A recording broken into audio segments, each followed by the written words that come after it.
हाय दोस्तों, मेरा नाम है मयंक जैन और हम पढ़ रहे हैं यहाँ पर रीट पात्रता परीक्षा 2025 के बारे में। तो सबसे पहले हम यहाँ पर जो रीट के जो प्रीवियस पेपर में जो क्वेश्चंस आए उसको सॉल्व करेंगे। तो सबसे पहले हम 2022 का जो पेपर है उसको सॉल्व करेंगे। इसमें साइंस का पार्ट देखते हैं हम। सबसे पहले देखिए, पहला प्रश्न, the value of x in the given below diagram. ठीक है, अब सबसे पहले आपको समझना है कि ये जो डायग्राम यहाँ दे रखा है वो किस चीज का है। तो यहाँ पर जो ये प्रश्न दे रखा है वो है परावर्तन का। किसका? परावर्तन, यानी कि रिफ्लेक्शन का। किसका? रिफ्लेक्शन। देखिए, बहुत ही कंसेप्चुअल क्वेश्चन है। देखिए, परावर्तन क्या होता है? पदार्थ का किसी सतह से टकराकर वापस उसी माध्यम में लौटना क्या कहलाता है? परावर्तन। तो देखिए, अगर आपको परावर्तन के दोनों नियम याद हैं तो आप इस क्वेश्चन को आसानी से कर सकते हैं। देखिए, पहला नियम क्या कहता है परावर्तन का? कि आपतित किरण, जो ये किरण टकरा रही है इस सतह से, वो कहलाती है आपतित किरण, और टकराकर जो लौट रही है वो कहलाती है परावर्तित किरण। यदि इसमें क्या होता है, आपतित किरण, परावर्तित किरण और अभिलंब तीनों कौन से तल में होते हैं? एक ही तल में होते हैं। और दूसरा जो नियम है वो ये है कि आपतित किरण का मान परावर्तित किरण के बराबर होता है। तो सिंपल सी बात है, यहाँ पर आपतित किरण जो है वो 30 डिग्री पर जो है सतह से टकरा रही है, तो परावर्तित किरण का मान कितना होगा यहाँ पर? 30 डिग्री। यानी कि अगर आपको परावर्तन का नियम पता है तो आप इस क्वेश्चन को आसानी से सोल्व कर सकते हो। नेक्स्ट देखिए,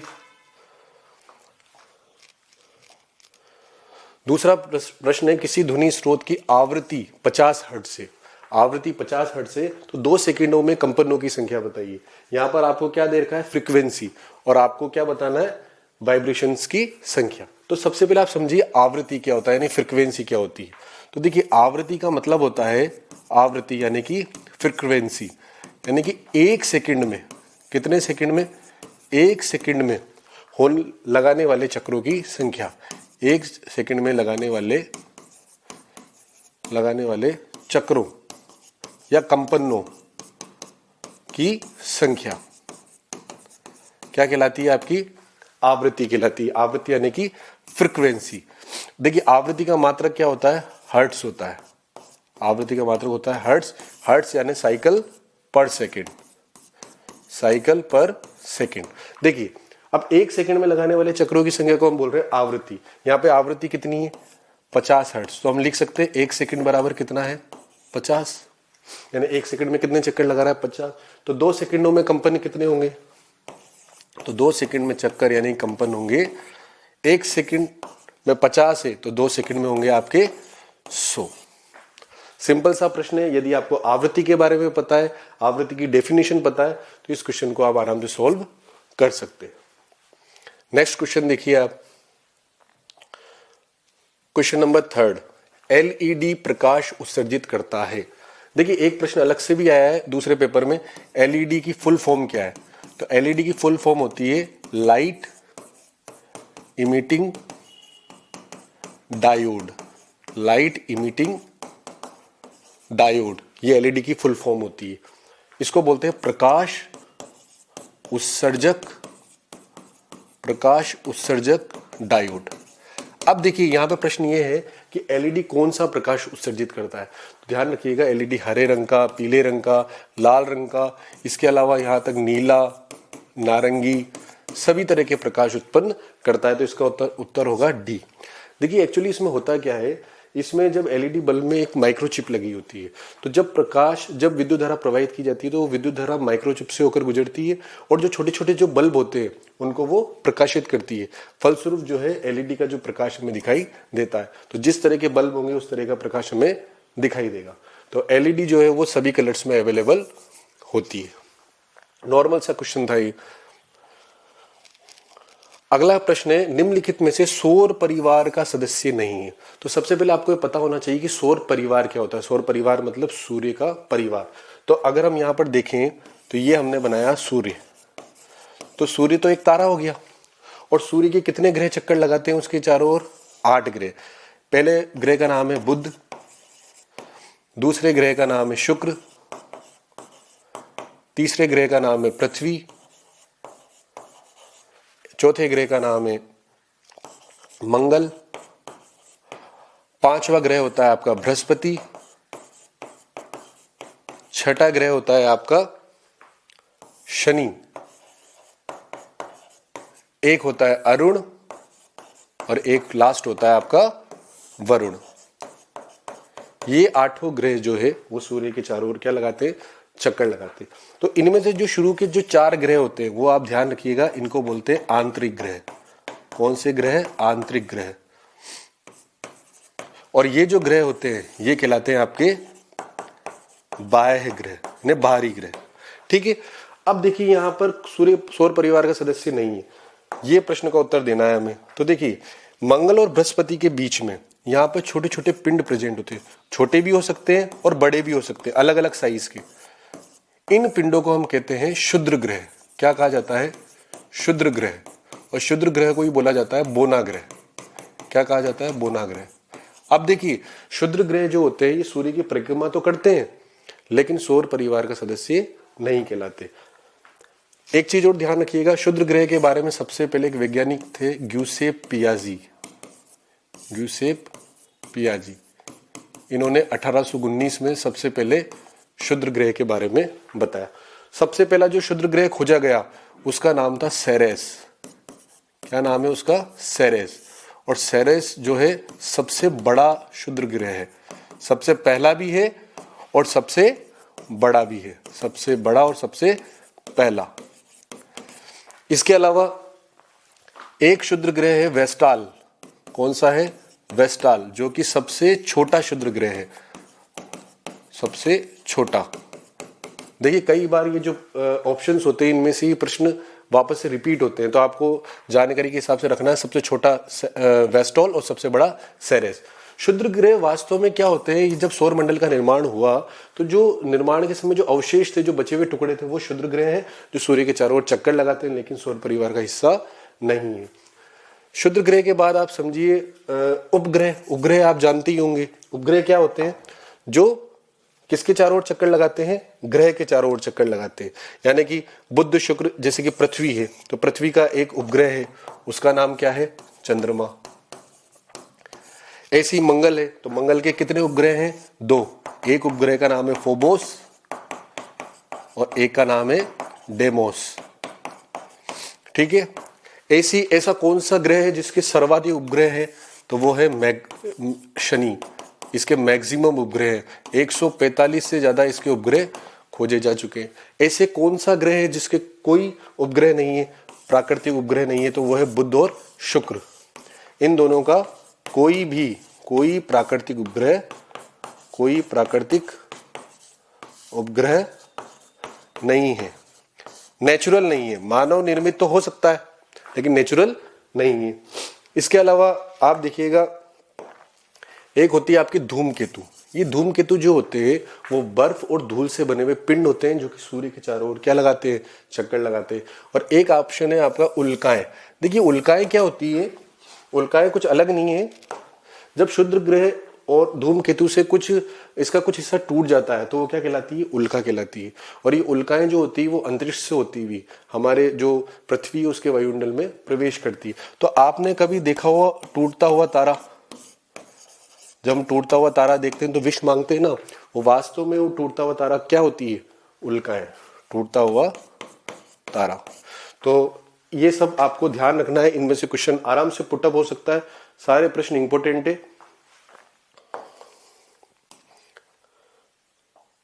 नेक्स्ट है प्रयोगशाला विधि। प्रयोगशाला विधि किस सिद्धांत पर आधारित है? तो सिंपल सी बात है, प्रयोग तो हमेशा करके ही जो है किया जाता है। ठीक है, तो प्रयोगशाला विधि के बारे में एक वैज्ञानिक थे डेवी जॉन मॉरविल, इन्होंने बताया था। ये प्रयोगशाला विधि जो है ये आधुनिक विधि है, मॉडर्न मनोविज्ञान की विधि है। इसमें क्या होता है, खुद एक्सपेरिमेंट किया जाता है और सीखा जाता है। जनरली इसको साइंस में, मैथ में ज्यादा यूज किया जाता है। इसके अलावा मनोविज्ञान में अगर प्रयोगशाला विधि की बात करें तो प्रथम मनोवैज्ञानिक प्रयोगशाला जो है, प्रथम मनोवैज्ञानिक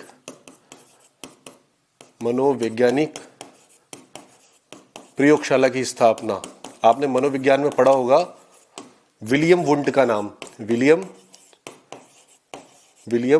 वुंट, इन्होंने प्रथम मनोवैज्ञानिक प्रयोगशाला का निर्माण किया था। कहाँ किया था? वुंट। कहाँ किया था? जर्मनी में। और जर्मनी का एक शहर है लिप्सिक शहर, वहां पर इन्होंने एक प्रयोगशाला स्थापित की थी 1879 में। तो मनोवैज्ञानिक प्रयोगशाला का जनक पूछ ले आपसे तो विलियम वुंट, और प्रयोगशाला विधि जो है उसके बारे में बताया था डेवी जॉन मॉरविल ने। ठीक है, नेक्स्ट प्रश्न है, निम्नलिखित में से संश्लेषित रेशा है। देखिए सबसे पहले आप समझिए कि रेशा क्या होता है। रेशे, ये रेशे होते क्या है? देखिए रेशे क्या होते हैं? जो प्राकृतिक या कृत्रिम पदार्थ से बने हुए पतले तंतु होते हैं। क्या होते हैं ये? पतले तंतु। पतले तंतु को क्या कहा जाता है? रेशे। अब देखिए अगर मोटे तंतु हो, अगर तंतु क्या हो? मोटे हो, तो मोटे तंतुओं को कहा जाता है कॉर्ड, CHORD। ध्यान रखना प्रश्न आ जाए, मोटे तंतुओं को क्या कहा जाता है? कॉर्ड। अब देखिए रेशे जो होते हैं वो दो तरीके से प्राप्त होते हैं, दो तरीके आप इसको डिवाइडेड कर सकते हो। एक तो होते हैं प्राकृतिक रेशे, प्राकृतिक यानी नेचुरल, और दूसरे होते हैं कृत्रिम। कृत्रिम कहो या आप इसको कहो संश्लेषित कहो, या फिर आप कह सकते हो इसको मानव निर्मित। मानव निर्मित। देखिए ये जो रेशे होते हैं ये प्रयोगशालाओं में बनाए जाते हैं, रसायनों के द्वारा बनाए जाते हैं और मानव निर्मित होते हैं। ये वाले जो रेशे होते हैं, ये जो प्राप्त होते हैं वो प्राकृतिक होते हैं, नेचुरल चीजों से प्राप्त होते हैं। अब नेचुरल चीजें क्या होती है? जैसे कि पेड़ पौधों से जो रेशे प्राप्त होते हैं, ठीक है, और ये रेशे प्राप्त होते हैं जंतुओं से। अब देखिए आपसे पूछ ले कि पौधों से कौन से रेशे प्राप्त होते हैं, तो आपने सुना होगा कपास यानी कि कॉटन के जो है वस्त्र बनाए जाते हैं, ठीक है, इसके फाइबर से। अब एक चीज और ध्यान रखना, यहाँ पर कपास जो है वो किसका बहुलक है? सेल्यूलोज का बहुलक है। कई बार ये प्रश्न पूछा जाता है कि सेल्यूलोज का बहुलक है, तो वो क्या है? कपास। बहुलक सेल्यूलोज इकाइयां आपस में जुड़ती है और किसका निर्माण करती है? कपास का, कॉटन का। इसके अलावा जूट के रेशे ये भी प्राकृतिक फाइबर है। जूट के रेशों से क्या बनाई जाती है? बोरियां बनाई जाती है। इसके अलावा आपके नारियल के रेशे, ये सब क्या है? आपके प्राकृतिक रेशे। इसके अलावा जंतुओं से हमें क्या प्राप्त होता है? जंतुओं से देखिए ऊन के जो रेशे प्राप्त होते हैं, जैसे ऊन भेड़ों से, बकरियों से प्राप्त की जाती है। इसके अलावा रेशम जो है, रेशम प्राप्त की जाती है। अब ये जो रेशम है वो एक विशेष प्रकार का कीट होता है, रेशम कीट, उससे ये रेशम प्राप्त की जाती है। किससे प्राप्त की जाती है? ये रेशम कीट। रेशम कीट को जो है कहां पर पाला जाता है? ये प्रश्न बहुत बार आया है। तो ये उनको पाला जाता है शहतूत के पेड़ पर। शहतूत के पेड़ पर ये रेशम कीट क्या करते हैं? शहतूत का जो पेड़ होता है उसकी पत्तियों को भोजन के रूप में ग्रहण करते हैं। शहतूत का पेड़ को बोला जाता है मलबरी प्लांट। क्या कहा जाता है? Mulberry plant. और आपने टर्म सुनी होगी प्यूपा। ये रेशम कीट के क्या होते हैं? बच्चे होते हैं। उसको क्या कहते हैं? प्यूपा। यानी शहतूत के पेड़ पर रेशम के कीटों को पाला जाता है, इनके बच्चे प्यूपा होते हैं, और फिर आगे चलकर इन्हीं प्यूपा से क्या प्राप्त किया जाता है? रेशम प्राप्त किया जाता है। ध्यान रखिएगा, सेरीकल्चर रेशम उत्पादन के लिए रेशम कीटों को पालना क्या कहलाता है? सेरीकल्चर। कृत्रिम या संश्लेषित रेशे। कृत्रिम संश्लेषित रेशों में देखिए आप, जैसे कि आपने सुना होगा नाइलॉन, इसके अलावा आपने पॉलिएस्टर, डेक्रोन, एक्राइलिक, ये सब क्या है? कृत्रिम रेशे। तो आपका प्रश्न था निम्नलिखित में से संश्लेषित रेशा है, तो सीधा सीधा उत्तर आएगा आपका नाइलॉन। ये सारे ऑप्शन आप समझ ही गए। ऊन, कपास और रेशम, तीनों के तीनों कौन से ऑप्शन हो गए? प्राकृतिक रेशे हो गए। अगला है पोटेशियम तत्व का प्रतीक है। तो देखिए जनरली जैसे इस तरह के शब्द आते हैं, पोटेशियम का सिंबल है, तो हमारे दिमाग में क्लिक करता है पी, या ज्यादा सोचो तो PO, जबकि ऐसा नहीं है। पोटेशियम जो है उसका साइंटिफिक नेम होता है, वैज्ञानिक नाम होता है कैलियम। क्या होता है? कैलियम। और इस कैलियम से ही इसका प्रतीक बना है K। क्या बना है, के। देखिए प्रतीक के बारे में सबसे पहले एक वैज्ञानिक थे बर्जीलियस, उन्होंने बताया था। किसने बताया था, बर्जीलियस ने। प्रश्न आ सकता है कि प्रतीकों के बारे में किसने बताया, तो ये है बर्जीलियस। ऐसी एक तत्व होता है सोडियम, क्या होता है, सोडियम, जिसको बोला जाता है नेट्रियम। नेट्रियम उसका क्या होता है, लेटिन नाम होता है। लेटिन नाम नेट्रियम से ही सोडियम का प्रतीक क्या होगा, Na। Na तो ध्यान रखिएगा, क्योंकि यहां पर पोटेशियम को ध्यान रखना है, केलियम वैज्ञानिक साइंटिफिक नेम है, उससे निकला है के, और नेट्रियम यानी कि सोडियम, तो नेट्रियम से निकला है Na। यहां पर जो P देख रखा है ये है फॉस्फोरस, क्या है ये आपका, फॉस्फोरस का प्रतीक है। Pt जो दे रखा है वो आपका है प्लेटिनम का प्रतीक है। और यहां पर जो PO दे रखा है, PO ये किसका प्रतीक है, पोलोनियम का प्रतीक है। पोलोनियम के बारे में आपको एक चीज ध्यान रखना है, पोलोनियम एक उपधातु है। क्या है ये, उपधातु। जैसे धातु होती है ना, अधातु होती है, ये है आपकी उपधातु। और याद रखिएगा उपधातु की टोटल संख्या कितनी होती है, 7 होती है। तो आप इन प्रश्नों को अच्छे से आपको ध्यान रखना है।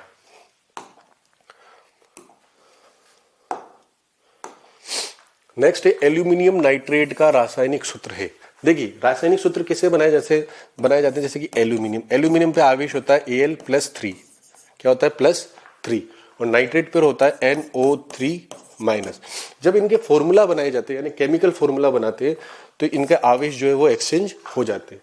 तो यहां पर तो इसका आवेश आ जाएगा, तो ये हो जाएगा Al, और यहां पर आवेश आ जाएगा 3, तो NO3 का होल थ्राइस। तो ये आपका उत्तर हो जाएगा AlNO3 का होल थ्राइस। एल्यूमिनियम नाइट्रेट का क्या है, रासायनिक सूत्र है। नेक्स्ट देखते हैं अपन, निम्नलिखित में से कौन सा मिश्रण निष्पावन विधि द्वारा पृथक किया जाता है। देखिए निष्पावन विधि होती है विनोविंग। आपने देखा होगा कि जब अन्न कण के साथ जो भूसे के कण सम्मिलित हो जाते हैं, तो उन भूसे के कणों को हटाने के लिए किस विधि का उपयोग किया जाता है, निष्पावन। देखिए पावन से ध्यान रखना, पवन, इसमें किसका यूज करोगे आप, पवन का। एक इसमें विशेष प्रकार की फैन होती है विनोविंग फैन, यानी टोकरी होती है जिसमें अनाज को भर लिया जाता है, गाँव में देखने को मिलता है, और किसी ऊंची जगह पर खड़ा होकर जो है अनाज को हवा की दिशा में गिराया जाता है। तो जब आप अनाज को गिराते हैं तो अनाज तो सीधा गिर जाएगा, और जिस डायरेक्शन में हवा चलेगी उसके साथ ही भूसा जो है वो अलग हो जाएगा। तो इसको हम शुद्ध भाषा में कहें तो इसको जिसे हम बोलते हैं फटकारना या फटकना जो है वो कहलाती है। तो अन्न कण तथा भूसे के मिश्रण को अलग करने के लिए विनोविंग मेथड का यूज किया जाता है। अगला क्वेश्चन है आपका, निम्नलिखित में से संश्लेषित सूचक है। देखिए सबसे पहले आपको समझना है सूचक क्या होते हैं। सूचक यानी कि इंडिकेटर वे पदार्थ होते हैं जो कि अम्ल व क्षार के बारे में हमें जानकारी देते हैं। तो देखिए सूचक जो होते हैं वो 2 तरह के होते हैं। यहां पर हम 3 भागों में उसको डिवाइडेड करेंगे। पहला होता है प्राकृतिक सूचक। कौन सा सूचक, प्राकृतिक सूचक, नेचुरल इंडिकेटर। दूसरे होते हैं कृत्रिम सूचक, कृत्रिम बोल दो आप, मानव निर्मित बोल दो, या संश्लेषित, बात एक ही। और एक होते हैं आपके गंधीय सूचक। देखिए इससे रिलेटेड पूरा अगर आप चार्ट याद रखेंगे तो इनमें से जो क्वेश्चन आएगा वो आप आराम से कवर कर लेंगे। प्राकृतिक सूचक में आप देखिए जैसे कि हल्दी, ये क्या है, एक तरह का प्राकृतिक सूचक। ये भी अम्लोक्षार के बारे में आपको जानकारी देता है। इसके अलावा लाल पत्ता गोभी, और इसके अलावा एक जो जनरली बहुत यूज किया जाता है वो है लिटमस। क्या है, लिटमस के बारे में मैं आपको बता दूं, लिटमस जो है वो प्राकृतिक सूचक है, ठीक है। जो लिटमस जो एक पौधे से प्राप्त किया जाता है उस पौधे का नाम है लाइकेन। क्या नाम है, लाइकेन। और लाइकेन जो है वो एक तरह का सहजीवी पौधा है। कैसा पौधा है, सहजीवी, यानी 2 जीव आपस में साथ रहते हैं। कौन कौन से जीव है वो है एल्गी और फंजाई। और लाइकेन कौन से समूह का पादप है, ये समूह है थैलोफाइटा, ठीक है। Bryophyta, pteridophyta, gymnosperm, angiosperm, Thallophyta, तो उनमें आता है ये लाइकेन, ठीक है। तो ये लाइकेन से प्राप्त किया जाता है लिटमस, और सूचक के तौर पर इसका यूज किया जाता है। कृत्रिम सूचक में अगर आप देखें तो कृत्रिम सूचक में आपके आ जाएगा, एक तो आ जाएगा मिथाइल ऑरेंज, क्या आ जाएगा, मिथाइल ऑरेंज, और एक आ जाएगा आपका फिनोप्थेलिन।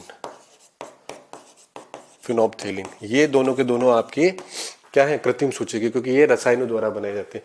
गंधीय सूचक में अगर आप देखें तो गंधीय सूचक में आपके आते हैं, एक तो आता है आपके लौंग का रस, इसके अलावा प्याज का रस, और इसके अलावा आता है आपका वनीला का रस। ये सभी के सभी गंधीय सूचक है। तो आप अब देखिए यहाँ पर ऑप्शन दे रखा है आपको संश्लेषित सूचक है, तो यहाँ ऑप्शन आ जाएगा आपका फिनोप्थेलिन। हल्दी आप जानते ही प्राकृतिक सूचक हो गया। गुड़हल की पंखुड़ियां है तो गुड़हल क्या है, प्राकृतिक सूचक है। और लिटमस क्या है, ये भी एक प्राकृतिक सूचक है। नेक्स्ट देखते हैं अगला प्रश्न, हरित गृह गैसों का युग्म है, कौन सी गैसें इसमें हरित गृह गैसें? तो सबसे पहले आप समझिए ग्रीन हाउस गैसें होती क्या है।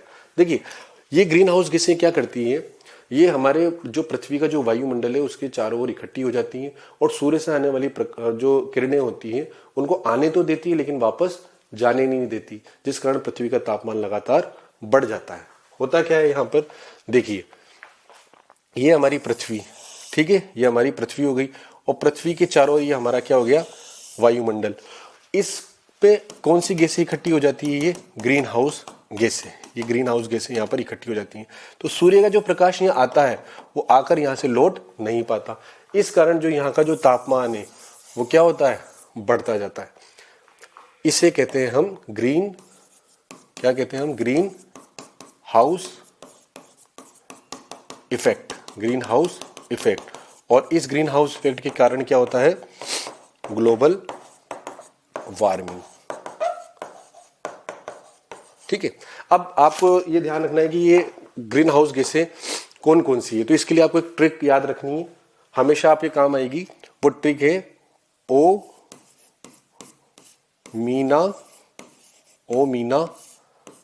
काजल, या आप लिख लो कल, ओ मीना कल काजल लगाना। ये अगर आपको ध्यान रहेगा तो आप सारी ग्रीन हाउस गैसों के बारे में बता सकते हैं। ओ मीना कल काजल लगाना। देखिए ओ से यहां पर है ओजोन, कौन सी गैस है, ओजोन, जिसका फॉर्मूला होता है O3। मी से यहां पर गैस का नाम है मेथेन, क्या नाम है, मेथेन, मेथेन का फॉर्मूला होता है CH4। इसके अलावा ना से गैस का नाम है नाइट्रस ऑक्साइड, नाइट्रस ऑक्साइड का सूत्र होता है N2O, NO2 होता है नाइट्रोजन डाइऑक्साइड का, यह है नाइट्रस ऑक्साइड। कल का मतलब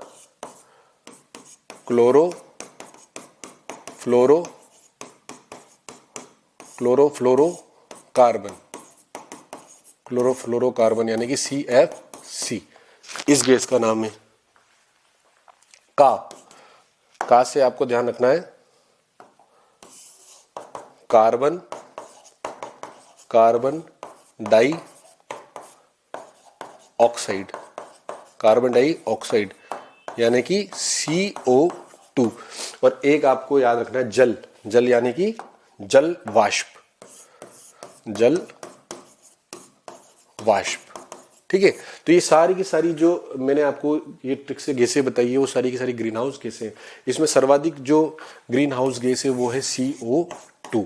अब यहाँ ऑप्शन देखिए, ऑप्शन को देखकर भी क्वेश्चन हल किया जा सकता है। यहाँ पे एक ऑप्शन में आ रहा है O2, तो ये तो ग्रीन हाउस हो नहीं सकती। यहाँ पे भी O2 आ रहा है तो ये भी ग्रीन हाउस गैस नहीं हो सकती। अब देखिए आप ऑप्शन CO2 और N2O और N2, यहाँ पे नाइट्रोजन आ रहा है, नाइट्रोजन भी ग्रीन हाउस गैस नहीं है, लेकिन मेथेन यहाँ पर है। तो ये वाला जो युग्म है CO2 और N2O वाला, वो क्या कहलाएगा, ग्रीन हाउस गैस कहलाएगा। ठीक है, नेक्स्ट देखिए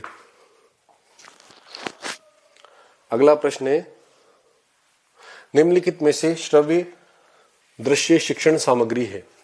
देखिए, जिसमें आप देख भी सकते हैं और सुन भी सकते हैं। ऐसी कौन सी शिक्षण सामग्री? तो रेडियो में केवल आप सुन सकते हैं, चार्ट में केवल आप देख सकते हैं, शामपट में भी आप देख सकते हैं, लेकिन दूरदर्शन यानी कि टेलीविजन ऐसी सामग्री है जिसमें आप देख भी सकते हैं और सुन भी सकते हैं। ये मनोविज्ञान का प्रश्न है। लेग्यूमिनस पौधों की जड़ों में कौन सा जीवाणु सहजीवी के रूप में पाया जाता है? तो देखिए, होता क्या है यहां पर, लेग्यूमिनस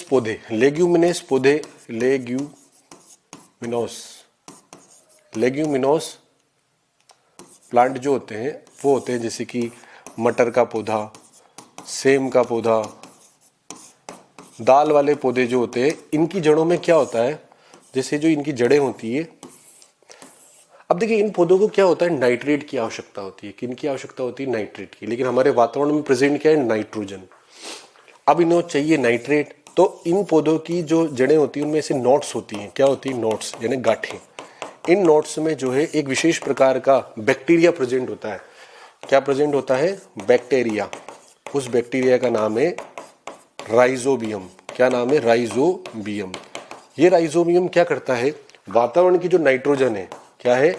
नाइट्रोजन। ये आपकी क्या हो गई? नाइट्रोजन।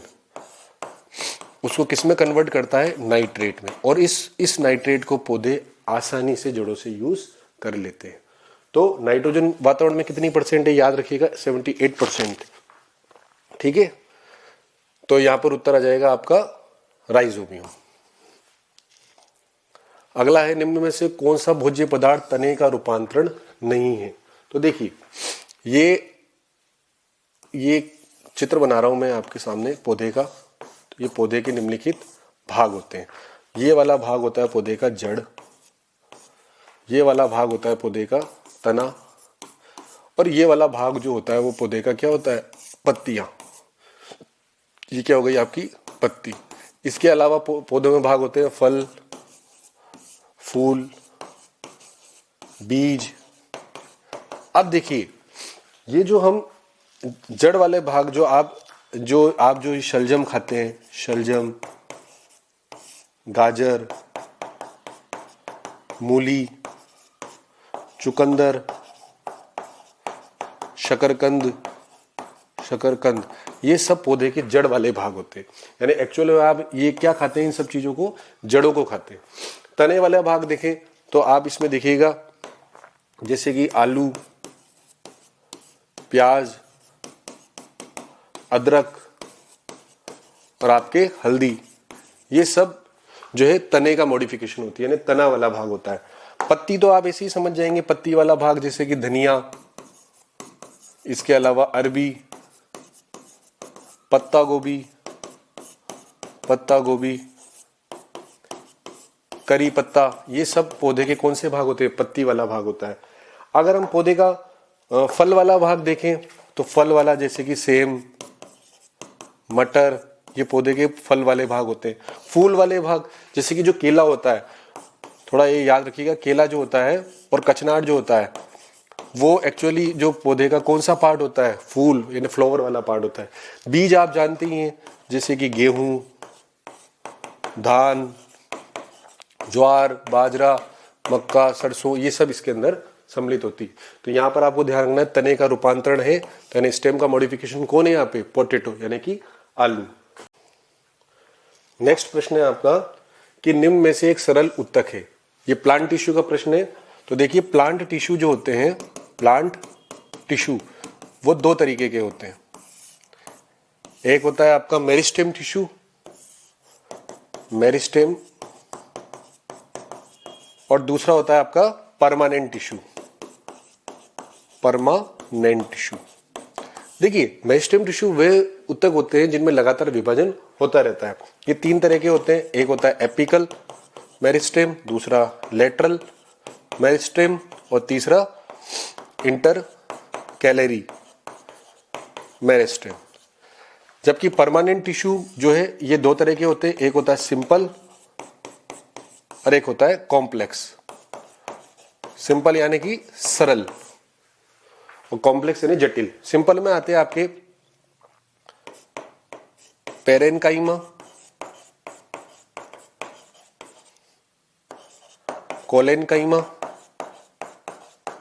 और आपका स्क्लेरेनकाइमा। ये तीनों के तीनों कहलाते हैं सिंपल। और आप ये जो कॉम्प्लेक्स टिश्यू होते हैं वो दो तरह के होते हैं, एक होता है जाइलम और एक होता है आपका फ्लोएम। देखिए जाइलम और फ्लोएम के बारे में आपको एक चीज ध्यान रखनी है कि पौधों में संवहन का कार्य करते हैं, जैसे कि जल और खनिज पदार्थ को जड़ों से आगे पौधे के विभिन्न भागों में पहुंचाने का काम कौन करते हैं? जाइलम। और जो पत्तियों में भोजन बनता है उसको शरीर के विभिन्न भागों में पहुंचाने का काम कौन करता है? फ्लोएम। तो याद रखिएगा, जल और खनिज पदार्थों का संवहन करता है जाइलम और फ्लोएम जो है वो भोजन का संवहन करता है। तो यहां पे था सरल, उत्तक है, तो आपको पता लग गया होगा सरल यानी सिंपल, पेरेन्काइमा, कोलेनकाइमा, स्क्लेरेनकाइमा। तो यहां आपके दे रखा है स्क्लेरेनकाइमा। आप बता सकते हैं जाइलम जो है वो कॉम्प्लेक्स टिश्यू है, फ्लोएम जो है वो भी कॉम्प्लेक्स टिश्यू है। अगला प्रश्न है, निम्न में से कौन सा वायु प्रदूषक नहीं है? नहीं है, ध्यान रखना है, कई बार नहीं को हम नोटिस नहीं करते और उत्तर गलत करके आ जाते। तो सबसे पहला जो होगा ऑप्शन आपको यहीं से देख के पता लग रहा है, ऑक्सीजन। ऑक्सीजन के जो है वो वायु प्रदूषक हो ही नहीं सकता। ऑक्सीजन के बारे में बताया था प्रिस्टले ने 1774 में ऑक्सीजन के बारे में जानकारी दी थी। इसके अलावा आपको एक ऑप्शन दे रखा है कार्बन मोनोऑक्साइड। कार्बन मोनोऑक्साइड को जो है ये इसका निर्माण कब होता है? जब आप देखते हैं जब कोयले का या लकड़ी का दहन किया जाता है तो जब उसका अपूर्ण दहन होता है तो क्या बनता है? Carbon monoxide. तो कार्बन मोनोऑक्साइड को क्या कहा जाता है? दम घोटू गैस। कौन सी गैस? दम घोटू गैस बोला जाता है। ठीक है। इसके अलावा मेथेन है, तो मेथेन को बोला जाता है मार्श गैस। अगर आपसे पूछ ले मार्श गैस कौन सी है तो वो है मेथेन। इसके अलावा इसको बोला जाता है पंख गैस। पंख गैस। सीएनजी का मुख्य अवयव, सीएनजी कंप्रेस्ड नेचुरल गैस का मुख्य अवयव क्या है? आपका मेथेन। मेथेन की जो आकृति होती है वो होती है चतुष्फल की है, चतुष्फल की है। मेथेन में जो बॉन्ड एंगल होता है वो होता है 109 डिग्री 28 मिनट। तो ये सब चीजें आपको बायोगैस का अवयव वगैरह जो भी है वो मेथेन है, तो इसके बारे में आपको जानकारी रखनी है।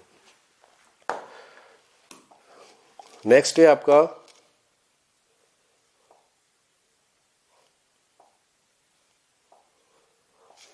पवित्र उपवन पाए जाते हैं। देखिए पवित्र उपवन होते क्या है? देखिए पवित्र उपवन वो है जो एक तरीके से धार्मिक वन होते हैं जिनका संरक्षण क्या होता है? समाज के द्वारा किया जाता है। मतलब इनका एक धार्मिक महत्व होता है और लोगों के द्वारा इनको क्या किया जाता है? संरक्षित किया जाता है। तो भारत में लगभग कितने 14,000 से अधिक जो है वो आपको पवित्र उपवन देखने को मिलेंगे। और सबसे ज्यादा सर्वाधिक पवित्र उपवन आपके कहां पर है? हिमाचल प्रदेश में। कहां पर? हिमाचल प्रदेश। राजस्थान में बात करें तो अलग अलग क्षेत्र में जो है पवित्र उपवन है, जैसे कि मेवाड़ में इन्हें कहा जाता है वणी। क्या कहा जाता है? वणी। अजमेर में जो पवित्र उपवन है वो कहलाते हैं केकरी। इसके अलावा बीकानेर,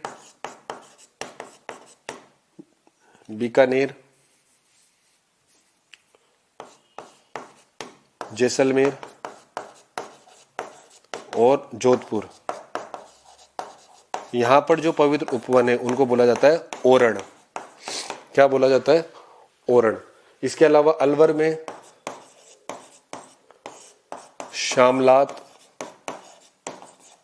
दह करके क्या है, और देवबानी पवित्र उपवन है। तो इसका जो उत्तर आएगा वो आएगा सभी। पवित्र उपवन पाए जाते हैं मेघालय, खासी व जयंती पहाड़ियों में, राजस्थान की अरावली और महाराष्ट्र के पश्चिमी घाट में।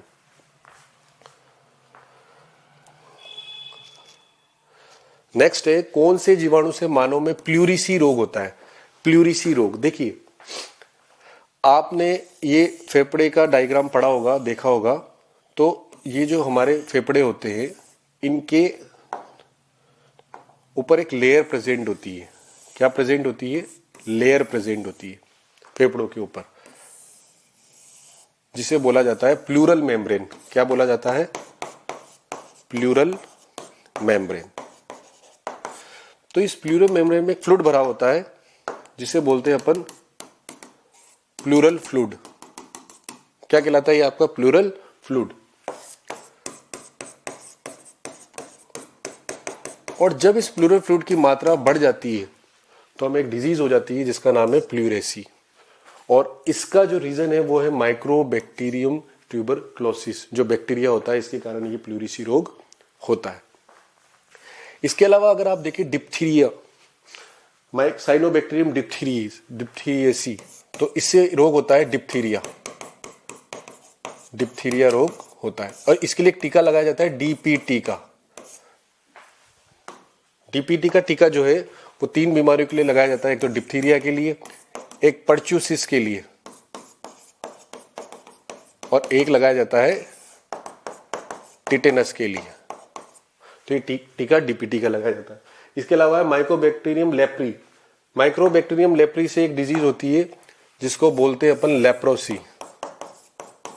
लेप्रोसी को बोला जाता है कुष्ठ रोग। कुष्ठ रोग, और इसको हैंसन डिजीज भी बोला जाता है। हैंसन डिजीज, हैंसन रोग, क्योंकि इसके बारे में सबसे पहले हैंसन ने बताया था। और एक है निशेरिया गोनेरिया। निशेरिया गोनोरिया जो डिजीज है वो जो होती है, इससे जो रोग होता है, निशेरिया गोनोरिया एक बैक्टीरिया जिससे रोग होता है गोनेरिया। गोनेरिया यानी इसको सुजाक रोग भी बोला जाता है। सुजाक रोग, सुजाक। देखिए निशेरिया गोनेरिया से जो रोग होता है वो रोग का नाम है गोनेरिया यानी कि सुजाक रोग। इसको बोला जाता है STD यानी सेक्सुअल ट्रांसमिटेड डिजीज। तो इसका उत्तर आ जाएगा आपका माइकोबैक्टीरियम ट्यूबरक्लोसिस। नेक्स्ट है मानव की तेलीय ग्रंथियां कौन से प्रकार की होती है? देखिए सबसे पहले समझिए ग्रंथियां क्या होती है। ग्रंथियां यानी कि ग्लैंड्स।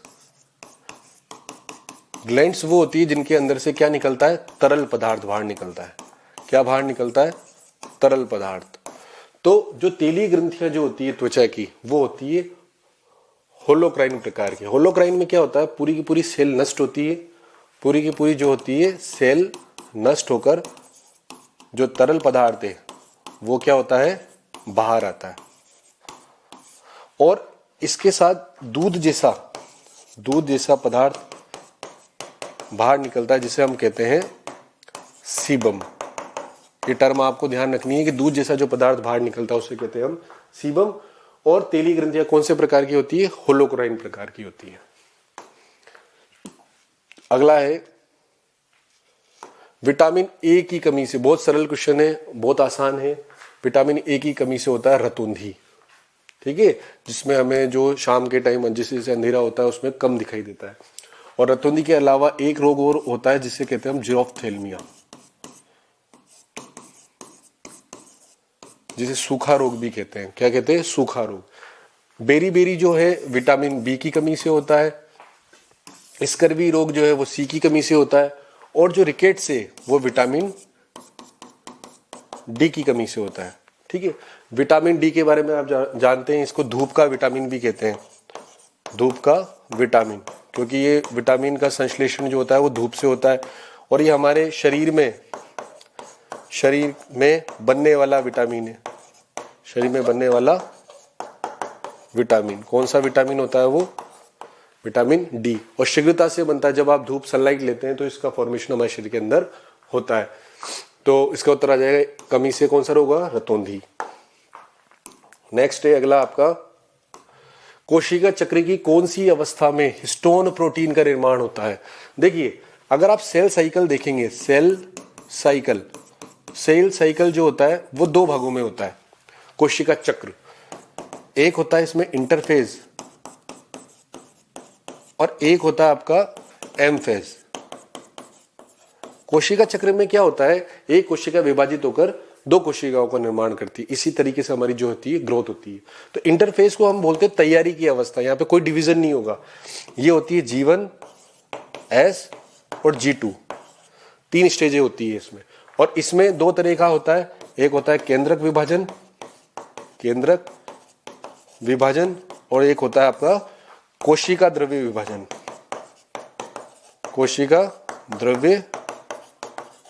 विभाजन। तो केंद्रक विभाजन में भी आपके 4 फेज होती है, प्रोफेज, एक होती है आपकी मेटाफेज, एक होती है एनाफेज और एक होती है आपकी टीलोफेज। तो आपका प्रश्न है कि हिस्टोन प्रोटीन का संश्लेषण क्या होता है, तो हिस्टोन प्रोटीन जो है वो एस फेज में बनता है। जितने भी सिंथेसिस होती है वो इंटरफेज अवस्था में होती है और हिस्टोन प्रोटीन बनता है आपकी एस फेज में। तो इसका उत्तर आ जाएगा एस प्रावस्था।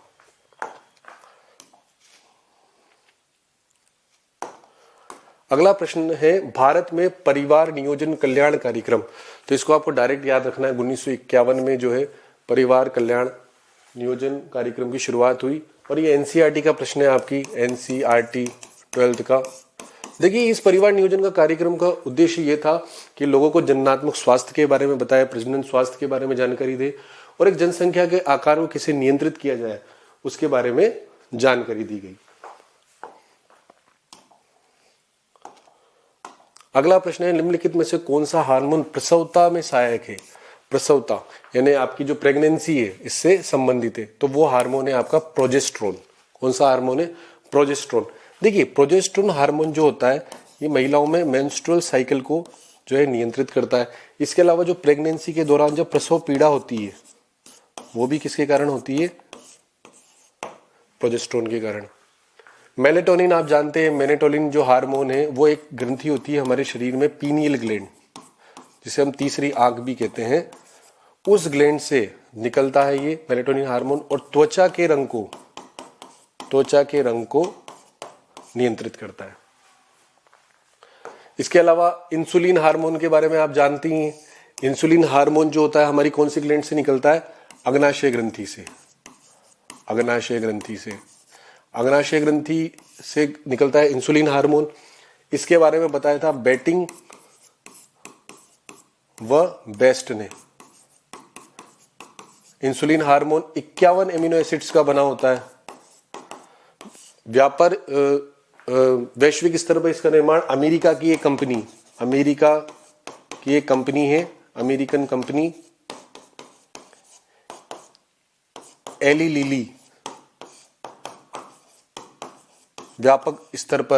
वैश्विक स्तर पर जो है इंसुलिन का निर्माण किया। और इसकी कमी से एक रोग होता है, उसका नाम है डायबिटीज मेलिटस। ये आपको इसके बारे में ध्यान रखना है। एड्रिनलिन हार्मोन हमारी एक ग्रंथि होती है, एड्रिनल ग्रंथि, उससे स्रावित होता है। इसको 3F हार्मोन भी कहते हैं। 3F का मतलब है यहां पर फियर, फाइट और फ्लाइट। इस हार्मोन के रिलीज होने से व्यक्ति का जिस तरह का स्वभाव होगा उस तरीके से वो रिएक्ट करेगा।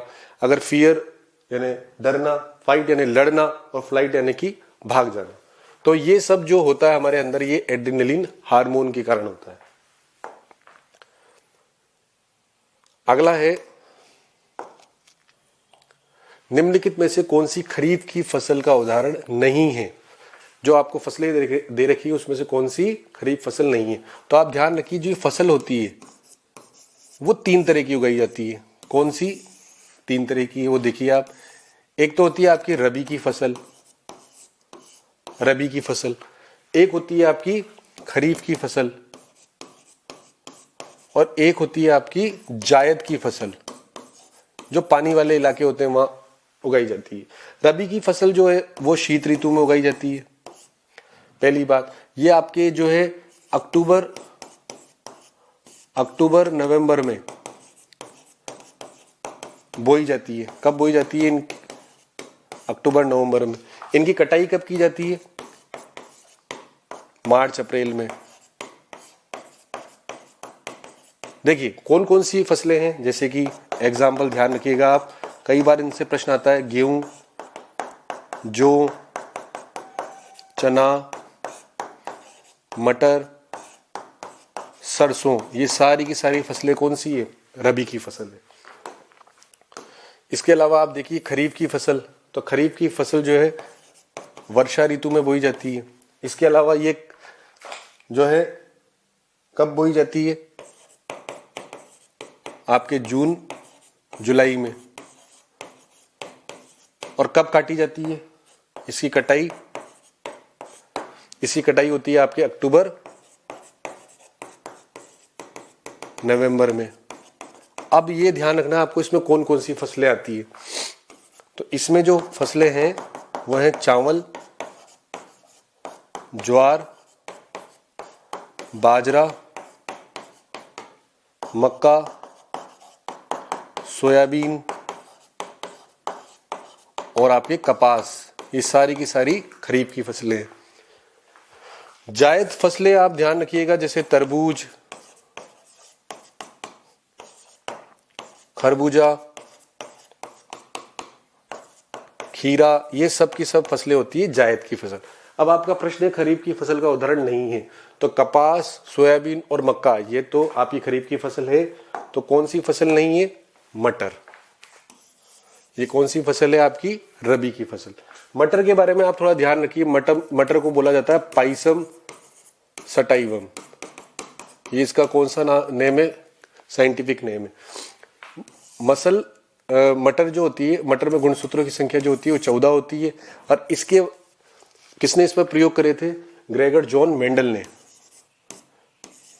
ने इस पर प्रयोग करे थे। ठीक है, मेंडल ने इस पर प्रयोग करे।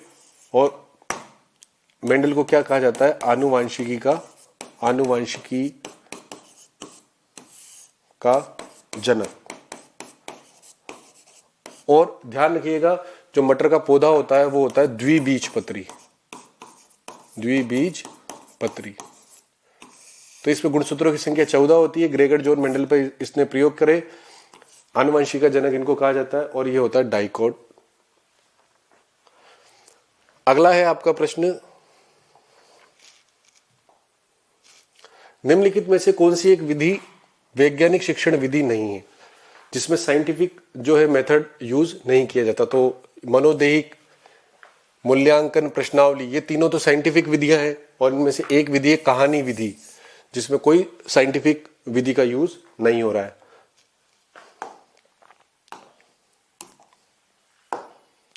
नेक्स्ट है मूल्यांकन का मुख्य उद्देश्य है। तो मूल्यांकन का मुख्य उद्देश्य है सीखने की कमी का निदान करना और उपचार करना। देखिए मूल्यांकन क्यों किया जाता है कि बच्चे में किस तरह की जो है वो कमियां हैं और उनका किस तरीके से उपचार किया जाए। तो कमियों का पता लगाना यानी कि उसका निदान करना, यानी डायग्नोसिस करना। देखिए जब हम बीमार पड़ते हैं, जब डॉक्टर के पास जाते हैं, तो डॉक्टर क्या करता है? पहले हमें डायग्नोस करता है, यानी हमें पर्ची पर जो है कुछ जांच कराने के लिए देता है। और हम उस जांच से हमें ये पता लगता है कि हमें कौन कौन सी समस्याएं हैं या कौन सी बीमारी। तो उसी के अनुसार डॉक्टर जो है हमें ट्रीटमेंट देता है। तो मूल्यांकन का क्या उद्देश्य है? सीखने में बच्चा कहाँ कमजोर है उसका निदान करना और फिर उसका क्या करना? उपचार करना।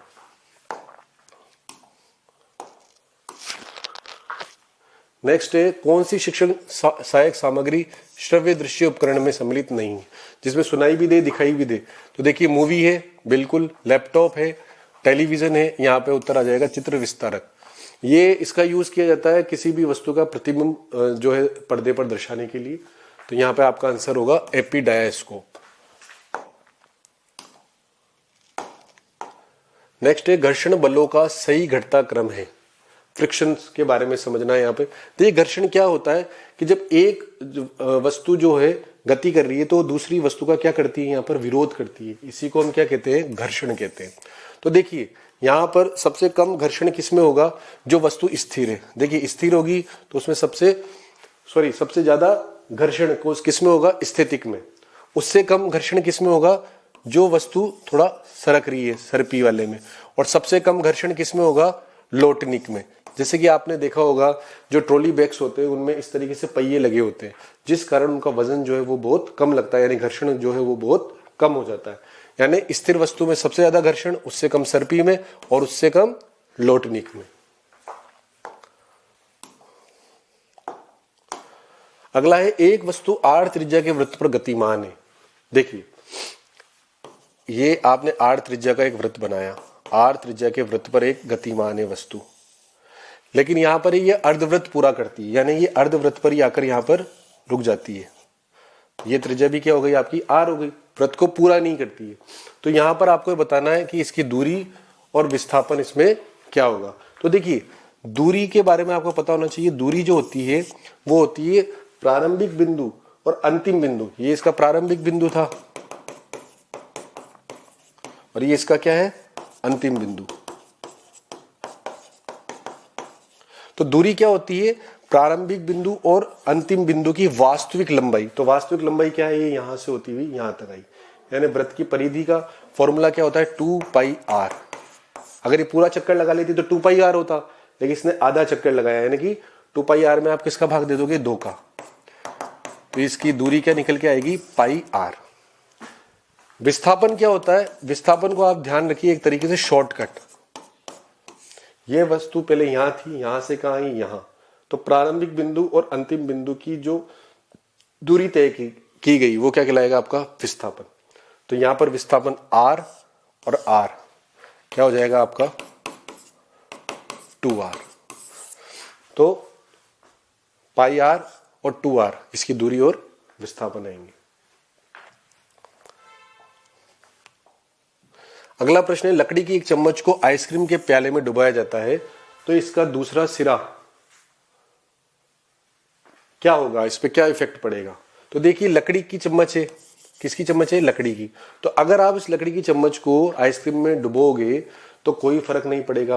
क्यों नहीं पड़ेगा, क्योंकि इसमें चालन हो सकता था। चालन कब होता, चालन आप जानते हैं किन में होता है, ठोस में होता है। लकड़ी की चम्मच जो है वो ठोस तो है, लेकिन वो एक तरह की कुचालक है। इस कारण से जो आइसक्रीम है वो इसके दूसरे सिरे को गर्म ठंडा नहीं करेगी। चालन याद रखिएगा ठोसों में होता है, संवहन जो होता है वो गैस में और द्रव में होता है, और विकिरण वो होता है जिसमें माध्यम की आवश्यकता नहीं होती।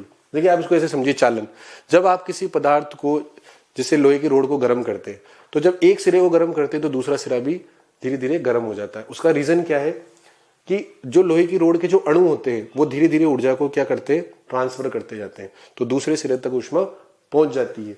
लेकिन ये वाली जो प्रक्रिया केवल धातुओं में होती है क्योंकि वो चालक होती है। लकड़ी में ये प्रक्रिया नहीं होगी क्योंकि वो कुचालक है। संवहन में क्या होता है, जब आप पानी को गर्म करते हैं तो आपने देखा होगा अणु खुद ट्रेवल करते हैं। नीचे वाला अणु गर्म होकर ऊपर की ओर आ जाता है और ऊपर वाले जो ठंडे अणु है वो नीचे आ जाते हैं। और विकिरण, जो सूर्य से जो ऊर्जा आती है, जो ऊष्मा आती है, उसको किसी माध्यम की आवश्यकता नहीं होती, वो सीधी हमें आकर गर्म करती है। तो यहाँ पर उत्तर आएगा ठंडा नहीं होगा, जो है जैसा ही रहेगा।